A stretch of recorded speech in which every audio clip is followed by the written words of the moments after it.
நான்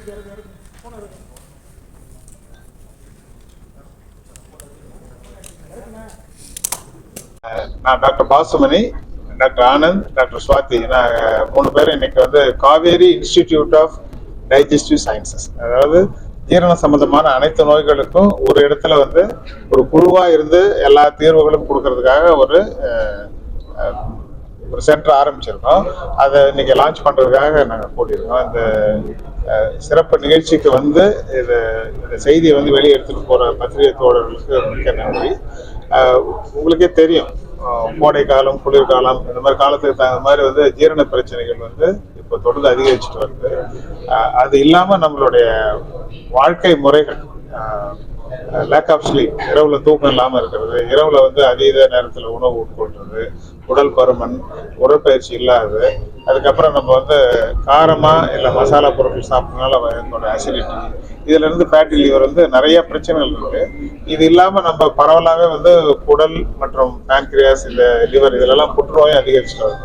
இப்படி வந்து சாதாரண அசிடிட்டி, அஜீரணத்துல இருந்து நம்ம வந்து நம்மளை பயமுறுத்தக்கூடிய கல்லீரல் மற்றும் கேன்சர் நோய்கள் வரைக்கும் எல்லாத்துக்கும் வந்து ஒரு இடத்துல வந்து முறையான கண்டறிதல், முறையான சிகிச்சை, நல்ல தீர்வோடு போறதுக்காக தான் அந்த உயர்ந்த நோக்கத்தோட எல்லாரும் சேர்ந்து செயல்படுற ஒரு சிறப்பான மையமா இது வந்து நாங்கள் அமைச்சிருக்கோம்.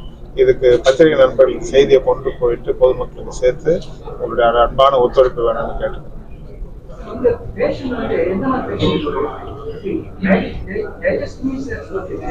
ஆமா, இப்ப டைஜஷன்னாக்கா நமக்கு நெஞ்செரிச்சல் இருக்கு இல்லைங்களா? நெஞ்செரிச்சல் எது கழிக்கிறது நமக்கு சுலபமா தெரியும். பட் சில பேருக்கு தொண்டையில கட்டை போட்ட மாதிரி அடைக்கிறது, குரல் மாறுறது, இது கூட டைஜஷன் ஆகும். அதனால வந்து உங்களுக்கு ஏதாவது வந்து ஜீரணத்துல வந்து இது அதே மாதிரி கீழே வந்து மலைப்பழக்கம் இருக்கு. இப்போ மலம் போறதுல நமக்குன்னு ஒரு ரொட்டீன் இருக்கும்.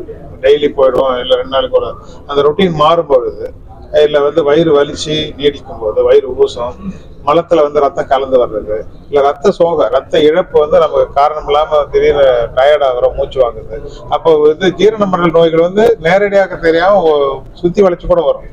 இப்ப நம்ம என்ன நினைப்போம், நம்ம மூச்சு வாங்குது, டயர்டா இருக்கோம், சத்து காரணம், அடுத்து பார்த்தா பிரச்சனை வந்து வயிறுலயோ இல்ல குடல்லயோ இருக்கும். அதனால உங்களுக்கு சந்தேகம் இருந்ததுன்னாக்கா உங்களுடைய குடும்ப மருத்துவரையோ இல்ல எங்களை மாதிரி வந்து ஸ்பெஷலிஸ்டா இருந்தா கூட வந்து பேஷண்ட்டுக்கு என்ன பிரச்சனை ஜெனரலா பாக்குற அந்த நல்ல அனுபவம் அந்த மருத்துவர் நீங்க அணுகுனாக்கா தக்க வழிகாட்டுங்க.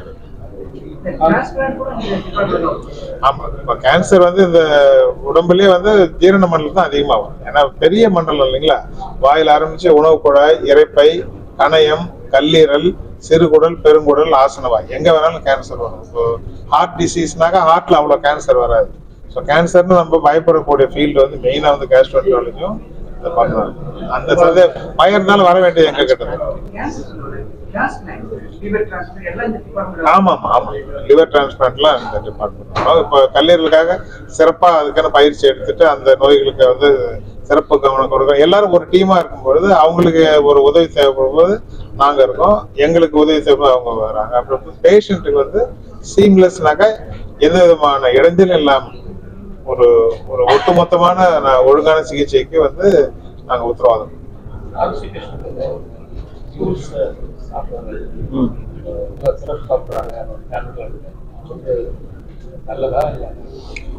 கான்ஸ்டிபேஷன் வந்து 120 பேருக்கு இருக்கு. ஸோ அந்த மலப்பழக்கன்றது நமக்கு மாறும் பொழுது, மோஷன் ரொம்ப கடினமா வரும்போதோ இல்லை அதை வெளியேற்றுறதுக்கு நம்ம அதிகம் சிரமம் எடுத்துக்கிட்டு, அப்படி சிரமம் எடுத்தாலும் முழுமையா வந்து வெளியேறல, போர் சாட்டிஸ்ஃபேக்ஷன், திருப்தி இல்லாத, இப்படி பல காரணமாக பேஷண்ட் வந்து கான்ஸ்டிபேட் வேர்டு யூஸ் பண்ணுவாங்க.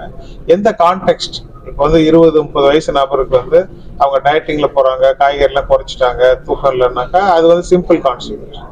இப்போ 60-70 வயசு நபருக்கு வந்து அந்த மலச்சிக்கலோட வந்து ஆசன வாயில வலி, வெடிப்பு, இல்லை ரத்தம் வருது, இல்லை உடம்பு எடை குறையுது, வயிற்று வலி அதிகமாகுது, ரத்தம் சேதமாகுதுன்னு வந்து இதெல்லாம் வந்து நம்ம அபாய எச்சரிக்கைன்னு சொல்லுவோம், சிவப்பு கொடியும், ரெட் பிளாக். அது மாதிரி ஒரு நபருக்கு வந்து ஒரு மலச்சிக்கல் கூட வேற என்னென்ன அவங்க உடம்பை சுத்தி குடலை சுத்தி வேற உபாதைகள் இருக்கிறதான்றதை பொறுத்து அதனுடைய வெயிட்டேஜ் அதிகமாகும். சிம்பிளா இருந்தாக்க நம்ம வந்து நீர், நார் சத்து, உடற்பயிற்சி, அது அப்புறம் நம்ம மலச்சிக்கல் உருவாக்கக்கூடிய மருந்துகள் இருந்தாக்க அதை தவிர்க்கணும், அப்படி கொண்டு போயிடலாம். பட் வந்து நாள்பட்டு இருக்கு, இப்போ அதிகமா இருக்கு, வேற சில சமய எடை குறைப்பெல்லாம் வருதுனாக்கா அவங்களுக்கு வந்து அதான் சொல்ல வாய்ப்பச்சை அவங்களுடைய ஏஜ் மற்ற கண்டிஷன்ஸை பொறுத்து நம்ம சிம்பிளான மெடிசன் வேண்டுமா இல்ல வந்து டெஸ்ட் பண்ணி பார்த்துட்டு என்னன்னு கண்டுபிடிச்சு வைத்தியம் பண்ண. அதுதான் வந்து என்ன சொல்றேன்னாக்கா எல்லாருக்கும் எல்லாத்தையும் பண்ண அவசியம் இல்லை. சிம்பிளானவங்களுக்கு சிம்பிளான மருந்து கொடுக்கணும். கொஞ்சம் வந்து ஆபத்தா உள்ளவங்களுக்கு சிம்பிளாவே ட்ரீட்மெண்ட் கொடுத்து தள்ளி போகணும். ஒரு சில நேரத்துல அங்க ஒரு 10 சென்டிமீட்டர் மேல ஒரு கட்டி இருந்து அதனோட அடைப்பினால மலச்சிக்கல் வரும். 60 வயசு நபருக்கு திடீர்னு அந்த மாதிரி ஆகுது, ரத்தம் கம்மியா இருக்குன்னா நம்ம குயிக்கா ஒரு சின்ன டெஸ்ட் பண்ணி அது இருக்கா இல்லையான்னு கண்டுபிடிக்கிறது. நான் பார்த்துருக்கேன். அவங்களுக்கெல்லாம் வந்து 3 மாசம் 6 மாசம் வந்து இந்த மலம் இலகிற மருந்து கொடுத்துட்டு நம்ம தள்ளி போடணும். அதாவது செய்யத்தக்க செய்யாமையும் கெடும், செய்ய வேண்டியதை செய்யாம விடுறதும் தப்பு. அதே மாதிரி தேவையில்லாத சில வடிவேல் சொல்லுவாருங்களா, ஆணி எல்லாம் கொடுக்க கூடாதுன்னு சொல்லுவாரு. தேவையில்லாத அப்ப தேவையில்லாம வர்றவங்களுக்கெல்லாம் எல்லா டெஸ்டும் பண்ணிட்டு இருக்கிறது. எங்கேயோ ஒரு இடத்துல வந்து அதுக்கு பேர் தான் வந்து அனுபவம். இவங்களுக்கு இது வேணும், இது போதும், இவங்களுக்கு இதுக்கு மேல கொஞ்சம் செய்யணும் அப்படின்னு கண்டறிஞ்சு செய்யறது தான் வந்து எல்லா ஹாஸ்பிட்டலும் இருக்கு. ஆமா, எல்லாம் எப்படி நாங்க வந்து இதை வந்து கொண்டு வரோம்னாக்கா, இது மாதிரி எல்லா டாக்டரும் ஒன்னா கூடி ஒரு பேஷண்ட் பத்தி நம்ம வந்து பேசி ஒரு டிபார்ட்மெண்ட்ல இருந்து ஒரு டிபார்ட்மெண்ட் அனுப்புவாங்க. அப்படி இல்லாம நாங்க ஒரு இடத்துல கூடி வாரத்துக்கு 2 தடவை இந்த பேஷண்ட்க்கு எல்லாம் இதெல்லாம் பண்ணிட்டு இருக்கிறோம், இது சரியான்ற இந்த ஒப்பீனியன் எல்லாம் ஃப்ரீயாகவும் எத்திக்கலாகும். மருத்துவத்துல இப்ப வந்து ஒருத்தவங்க வந்து லேசா விளக்குனா கூட இன்னொருத்தவங்க இப்ப ஒருத்தவங்களுக்கு எல்லாமே தெரியாது இல்லைங்களா. அதனால அவங்களுடைய சிறப்பு அறிவை வந்து ஒரு இடத்துல சேர்த்து அந்த பெனிஃபிட் பேஷண்ட்காக எடுத்துட்டு போற அந்த அப்ரோச் வந்து எங்களுடைய சிறப்பு அம்சமா சொன்னோம்.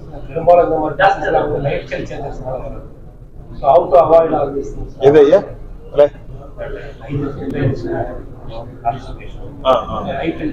ஆமா, அதுக்குதான் நான் என்னுடைய உரையில பிரிவென்ஷன் சொன்னேன். ஏன்னா வியாதி வந்து வைத்தியம் பார்த்து அதுக்கப்புறம் தான் நல்லா இருக்கணும்ன்றது டாக்டரோட நோக்கமா இருக்கக்கூடாது. வியாதி வராம தடுக்கிறதுக்கு அதுக்கு நாங்க வந்து ப்ரிவென்டிவ் ஹெல்த் செக்அப் நடத்துறோம். ஹெல்த் கேம்ப், ஸ்கிரீனிங் கேம்ப், இந்த மாதிரி மீடியா அண்ட் சோஷியல் மீடியா இருக்கு. அதுல வந்து நம்ம எப்படியெல்லாம் வந்து முறையான சாப்பாட்டுல எந்த விதத்துல வந்து நம்ம ஒரு பரிபூர்ண உணவு வந்து காய்கறி இருக்குன்னா 3 வகை காய்கறி இருக்கு. ஒண்ணு வந்து கிரீன் லீஃபி வெஜிடபிள் சொல்லுவாங்க, கீரை, முட்டைக்கோசு, அதெல்லாம் அதுல வரும். இன்னொன்று வந்து டியூபர், பூமிக்கு அடியில் வேலை இருக்கு, இப்போ கேரட்டு, பீட்ரூட்டு, முள்ளங்கி, இதெல்லாம் அதில் வரும். இன்னொன்று வந்து அதர் வெஜிடபிள், வெண்டைக்காய், அவரைக்காய், கத்திரிக்காய், வாழைக்காயிலேருந்து வரும். இந்த பிளான்ட் ஃபைபர் தான் நம்ம குடல்ல இருக்கிற 100 ட்ரில்லியன் பாக்டீரியாவுக்கு உணவு. நம்ம சாப்பிட்ற மைதாவோ அரிசியோ முட்டையோ இறைச்சியோ வந்து நமக்கு, நம்ம சாப்பிட்ற தாவர உணவுல நம்ம பயன்படுத்தாம நம்ம மிச்சம் கொடுக்குறோம் இல்லைங்களா, அதுதான் வந்து பாக்டீரியாவுக்கு. அப்போ வந்து இந்த மாதிரி பரிபூர்ண உணவுனா 300-400 கிராம் காய்கறி டெய்லி வேணும். அந்த 3 குரூப்ல இருந்து வேணும். நம்ம என்ன நினைக்கிறோம், கொஞ்சோண்டு காய் போட்டா போதும் அப்படின்னு நினைக்கிறோம். எந்த அளவுக்கு காய்கறி சாப்பிடணும்னு சொல்லி அந்த உணவு பழக்கத்துல இருந்து ராத்திரில அனாவசியமா கண்ணை முடிக்காதீங்க. மது வந்து அளவுக்கு அதிகமா அருந்தக்கூடாது, அருந்தவே கூடாது. அப்படி தேவைன்னா வந்து ஒரு லிமிட் இருக்கு.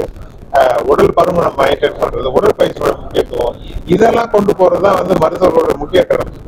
அந்த பிறகு ட்ரீட் பண்றதுன்றது வந்து செகண்ட் தான். Prevention is better then cure.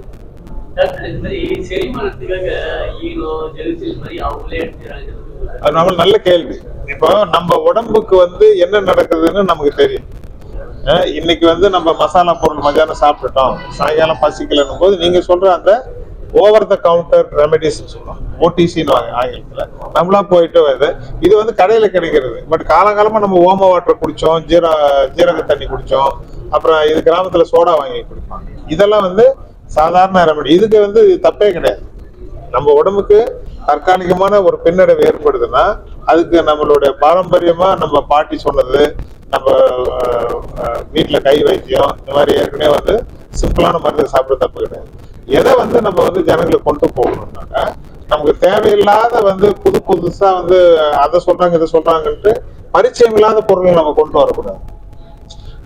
ஒரு ஆவாரம்பு கஷாயம் குடிக்கிறேன், ஒரு நெல்லிக்காய் ஜூஸ் போட்டு குடிக்கிறேன், இதெல்லாம் நல்ல பொருளுங்க தான். பட் அதை நம்ம கொடுக்கும்போது நமக்கு ஒரு பிரச்சனை வந்தா அது நமக்கு ஒத்துக்கலன்னு. இப்போ வந்து ஒரு எந்த பொருள், இந்த உலகத்துல எந்த பொருளுமே வந்து கெட்ட பொருள் கிடையாது. ஆனா நமக்கு ஒத்துக்காம போகலாம். இப்போ அமாக்சிலின் நல்ல ஆன்டிபயோட்டிக், பட் உங்களுக்கு கொடுத்து உங்களுக்கு அது வந்து ஒத்துக்கலைன்னாக்கா அது உங்களுக்கு ஒத்துக்கல. அதனால புதுசா நம்ம வந்து ஏதாவது செய்யும் பொழுது நமக்கு அந்த நேரத்துல வந்து ஒரு பிரச்சனை ஆரம்பிக்குது, இல்ல ஏற்கனவே இருக்கிற பிரச்சனை அதிகமாகுதுன்னா அதை உய்த்துணர்ற சக்தி வேணும். நம்ம வந்து கை வைத்தியம் பார்த்து தப்பு கிடையாது, அது நமக்கு நல்லது செய்தா கெடுதல் செய்தான்றத நம்ம அனுமானிக்கணும், அவதானிக்கணும். கவனம் வேணும். எப்பொழுதுமே வந்து இந்த சூதானமா இருக்குன்னு சொல்லுவாங்க, கவனம் வேணும். நம்ம உடம்பு பத்தி கவனம் வேணும். அந்த கவனத்துல வந்து நமக்கு வந்து தப்பா போயிட்டு இருக்கு, பசி குறையுது, பொய் பசி வருது, ஆனா வந்து சாப்பிட்டா உடனே வயிறு ரொம்பிடுது, சாப்பிட்டாலும் வயிறு வந்து உப்புசுமா கல்லு மாதிரி ஆயிடுது, ஏப்பம் வருது, வந்தாக்கா திருப்தி இல்லை, 4 மணிக்கு வரைக்கும் 5 மணி வரைக்கும் 12 மணிக்கு சாப்பிட்டது அப்படியே இருக்கு, உடல் எடை குறையுது, காத்து அழுத்தமாயி மூச்சு வாங்குது, மாறு படப்படுது, அந்த மாதிரி வந்து உடம்பு உங்களுக்கு ஒத்துழைக்கல, நல்லா இல்லைன்னா மருத்துவர் அணுகலாம். பட் சாப்பிட்டு நல்லா ஆயிடுச்சு, அடுத்த வேலை நல்லா இருக்கீங்க, வாழ்க்கை முன்ன மாதிரி போயிட்டு இருக்குனாக்கா அப்பப்ப கை வைத்தியம் பார்த்துக்க தப்பு. அதுக்கெல்லாம் ஜனங்களை மிரட்டக்கூடாது, பயப்படும்.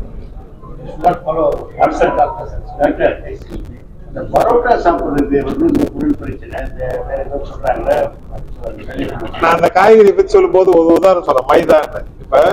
இப்ப ஒரு தானியத்துல வந்து தோல் மட்டும்தான் எடுத்துட்டு சாப்பிடுறதுக்காக அந்த தானியம் வந்து இயற்கை படைச்சிருக்கு. முத புல்லுல இருந்துதான் வந்து புல்லரிசி வந்து உருவாயிருக்கும், அப்புறம் அரிசி கோதுமை எல்லாம் உருவாச்சு. நம்ம வந்து அதை வந்து எடுத்து அந்த தோலை எடுக்கிறது கஷ்டப்பட்டோம். 20,000 வருஷத்துக்கு முன்ன அதை நம்ம உணவாகிறது கஷ்டப்பட்டோம். நெல்லு கோதுமை என்ன செய்யுது, இவன் ரொம்ப கஷ்டப்படுறான், நம்ம தோலை கொஞ்சம் சுலபமா உரிச்சு கொடுத்தோம்னா இவன் நம்மளை வளர்ப்பான், நம்ம சந்ததியை வளர்ப்பான் அப்படின்ட்டு அவங்க நமக்கு விட்டு கொடுத்தாங்க. தானியங்களை நமக்கு விட்டு கொடுத்தாங்க. விட்டு கொடுத்ததை நம்ம என்ன பண்ணா, வெறும் அவிச்சோ பச்சையாவோ அந்த தோலை மட்டும் எடுத்துட்டு உமி எடுத்துட்டு நம்ம பழுப்பு அரிசியோ பழுப்பு கோதுமையோ நல்லா சாப்பிட்டுட்டு. இப்ப என்னாச்சு, நம்ம வந்து அதனுடைய அந்த கிரைன் எங்க புரோட்டீன் இருக்கோ எங்க ஃபைபர் இருக்கோ அதை எடுத்துடுறோம். ஏன்னா அது இருந்தா கெட்டு போயிடும். பழைய காலத்து அரிசியெல்லாம் நீங்க வச்சீங்கன்னாக்கா 3 மாசம் 6 மாசத்துல வந்து அது வந்து கொஞ்சம் பூச்சி வந்துடும். இப்பத்தி அரிசி நீங்க வந்து வருஷ கணக்கா வச்சிருந்தா கூட ஒண்ணாகாது. அப்போ மேல் தோலையும் எடுத்துட்டு அதுல இருக்கிற அந்த கிரைனையும் எடுத்துட்டு நல்லா பாலிஷ் பண்ணி, பழுப்பா இருந்தா சாப்பிட மாட்டேன், ரொம்ப வெள்ளையா தும்பப்பூ மாதிரி இருந்தா தான் சாப்பிடணும், ரொம்ப வெள்ளை அரிசி வந்துருச்சு. அந்த அரிசியே கெடுதல் போது அதை இன்னும் ரீஃபைன் ஆகி அல்ட்ரா ரீஃபைன் ஆகி மாவாக்காது, என்னன்னா அடையாளம் தெரியாதுல செய்யப்படுற பொருட்கள்னா வந்து பரோட்டா நூடுல்ஸ் எல்லாம் அதெல்லாம் வந்து அந்நிய உணவுகள்லாம் ஃபாரின்னு சொல்ல, நம்ம உடம்புக்கு அந்நியப்பட்ட உணவு. இப்போ ஆசைக்கு பசங்களுக்கு கொண்டு போய் எப்ப வாங்கி கொடுக்கலாம், இதே வந்து குழப்பா தெரியக்கூடாது. நம்ம பாரம்பரிய உணவு தான் எனக்கு நல்ல உணவு. நம்ம காய்கறிகள் நீங்க நான்கு சாப்பிட காய்கறி நிறைய சேர்த்து, இப்ப பிரியாணி சாப்பிடுறவங்க ஆனியன்ல நம்ம கிருமிக்கான உணவு இருக்கு, தயிர்ல வந்து நல்ல ப்ரோபயோட்டிக். அது ரெண்டு சீக்கிரம் சாப்பிடும் போது உங்களுக்கு அடுத்த நாள் உடல் பழக்கம் மாறாது. சாப்பிடுவாங்க, என்ன மட்டும் பார்த்துக்குவேன், எனக்குள்ள இருக்கிற பாக்டீரியாலாம் நான் வந்து கண்டுக்க மாட்டேன். அடுத்த நாள் உங்களுக்கு மலச்சிக்கலோ எரிச்சலோ ஏதாவது வந்து கை மேல பலன் சொல்றாங்களே, கை பின்விளைவுகள் தெரியும் இருக்கு. டாக்டர் பாசுமணி சார், அவர் என்ன அரவிந்த் சார் கூடக்கூடாது, அரவிந்த் அதே மாதிரி கொடுங்க.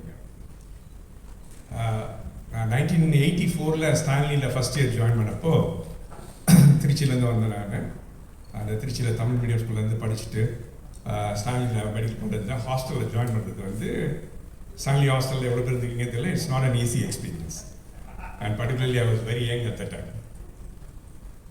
It was so difficult and taunting. And கேள்விப்பட்டிருப்பீங்க, இப்போ அவ்வளோ தூரம் காமனாக இல்லை, ரேகிங்லாம் எவ்வளோ காமன். அப்போ அதில் வந்து அந்த ஃபஸ்ட்டு ஒரு 1 மந்த்தில் வந்து ஒரு மாதிரி நிலை தடுமாறி, நம்ம மெடிசன் பண்ணணுமா வேணாமா, எவ்வளோ நாள் நம்ம தாக்கு பிடிக்க முடிக்கணும் அப்படின்னு அவ்வளோ யோசனையில் இருந்தப்போ, அப்போது ஒரு நாள் நான் பாசுமணியை சந்திக்கணும் இருந்தது. அவரும் அவரோட ஃப்ரெண்டு, எனக்கு நாவலில் அவர் ரூம்மேட்டாக இருந்தேன். அந்த பிளாக்ல டாப் ஃப்ளோரில் வந்து கிட்டத்தட்ட ஒரு ராகிங் மாதிரி தான் ஆரம்பித்தோம். பட் ஆனால் வந்து ஹீ ஸ்பெண்ட் நியர்லி 2 hours. சாருக்கு எவ்வளோ ஞாபகம் இருக்குன்னு தெரியல. அதாவது ஹைலி இன்டெலெக்சுவல் கான்வர்சேஷன். சரி, ஹீஸ் ஃபைனல் இயரும் முடிச்சுட்டு ஹவுஸ் சர்ஜனாக இருந்தார். நான் அப்போ தான் நுழையிறேன். But I was not sure whether medicine will suit for me அப்படின்னு சொல்லிட்டு. அப்போ வந்து அவ்வளோ ஒரு intellectual it's not medicine, is a service, but at the same time constantly stimulating your mind. அந்த மாதிரி ஒரு தாட் ப்ரொவோக்கிங் இன்டெலெக்சுவல் கான்வர்சேஷன் தான் made me to convince whatever happens I'm going to survive here. I'm going to become a doctor and salute. Thank you, sir. Thank you for making me stick to the path I chosen at that time. அதுக்கப்புறம் ஸ்டான்லியில் முடிச்சுட்டு சாரும் வந்து post கிராஜுவேட்லாம் முடிச்சுட்டு he went to UK. I also went to UK, but we had never met in UK. அதுலேருந்து அப்பப்போ வரும் ஒரு நிறைய டிஸ்கஷன்ஸ் அதில் வந்து அவரை பற்றி பேசுவோம் நம்ம. நான் 15 வருஷம் யூகேல முடிச்சுட்டு 2010 இந்தியா வந்துட்டு 2012 வந்து சென்னை காவேரி நம்ம ஆரம்பிச்சப்போ அதுலேருந்து என்னோட dream that I will continue, I will at one point of time I will work with Dr. Basmani sir and the team அப்படின்னு சொல்லிட்டு. So it has taken 13 years, 13 வருஷம் இந்த கனவு நினைவாகிறதுக்கு. தேங்க்யூ. அண்ட் டாக்டர் ஆனந்த் வந்து from 2014 I think I started speaking to him. ஏன்னா இப்போ சொன்ன மாதிரி ஒரு குன்னக்குடி வைத்தியநாதன் வயலின் மாதிரி டாக்டர் ஆனந்தோட அந்த எண்டோஸ்கோபி ஸ்கில்ஸ் வந்து ஐநோ சென்னையில் வந்து அப்பயே அவ்வளோ அப்ரிஷியேட் பண்ணாங்க. ஸோ அப்பயும் ஆனந்த் ஒரு 4 தடவை பேசிருப்போம்னு நினைக்கிறேன் நான். But Anand at one stage of then I realise வந்து டாக்டர் பாஸ்மணி சார் வந்து அவரும் வருவார் அப்படின்னு சொல்லி. But it's a blessing that today both of you are with us, and of course we have got the Dr. Swati and Dr. Swaminathan and Dr. Satish Anand already in Vadavalli, and all of it, Dr. Arvind, Dr. Vadivel Kumaran, Dr. Tennerson, and Radio Road, Dr. Piyush, Dr. Harris, everyone is there. So God has been kind and I'm grateful to everything. But sir சொன்ன மாதிரி ஒரு patient வந்து இப்போ நான் orthopaedic surgeon, why I didn't choose medical science, அதாவது ஒரு கார்டியாலஜியோ இல்லை ஈவன் கேஸ்ட்ரோ எடுக்கலன்னா orthopaedics is relatively straightforward simple.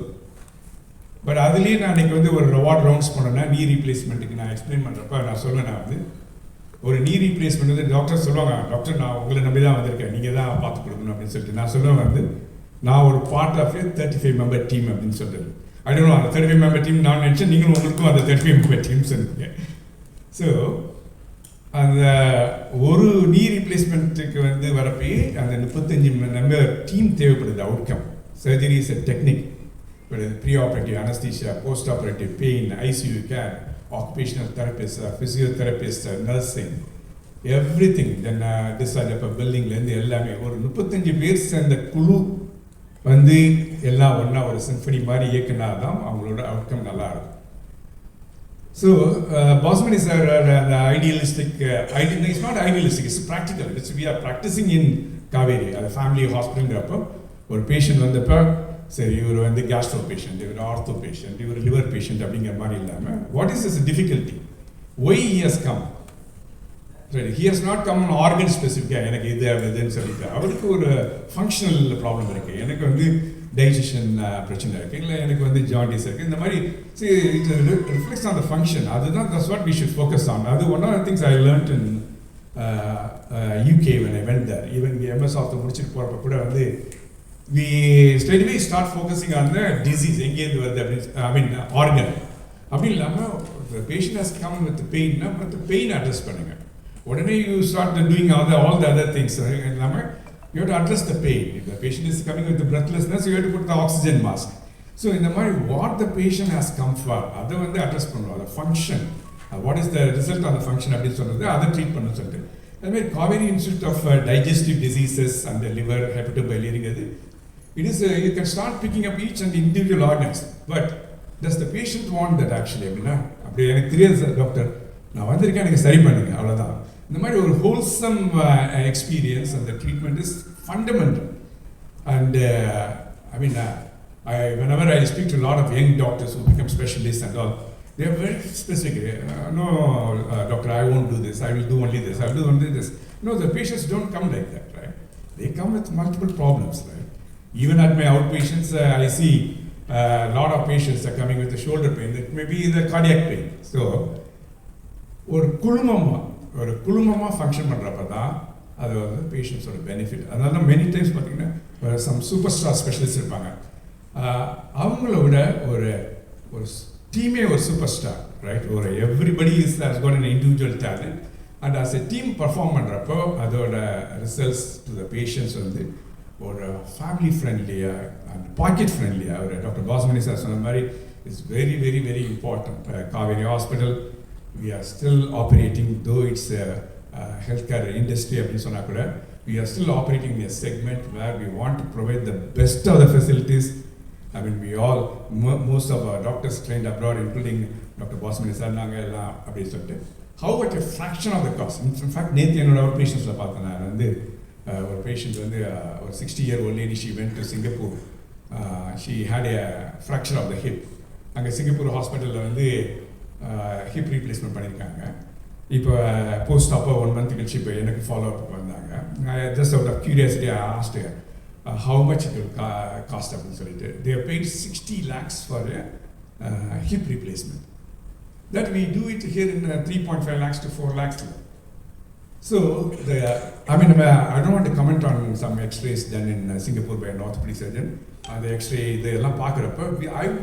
our team does a much better job. See, India cheaper affordable cost doesn't mean that we compromise on the quality. Time and again I have seen patients coming from US or somewhere. Our results in India we are doing much better. There's no doubt about that, right? There's not only technical expertise outcome, patient outcome outcome, and then 1/10 or sometimes even 1/20th of the cost control. Other than I want all our doctors to be proud of what we are doing, and I want all our friends in the media, any public society to convey to the people. India healthcare on its own we are on par or superior to majority of the developed nations.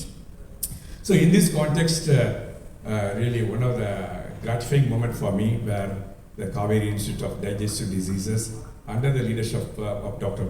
Bosman sir and with all the team, young dynamic team who want to do the best for the patients, it has come to not only is my vision or my reality, of course, I just indicated to Dr. Rayapan, at least at some point of time, we want to work with Dr. Anand, Dr. Bosmani and everybody together have been selected.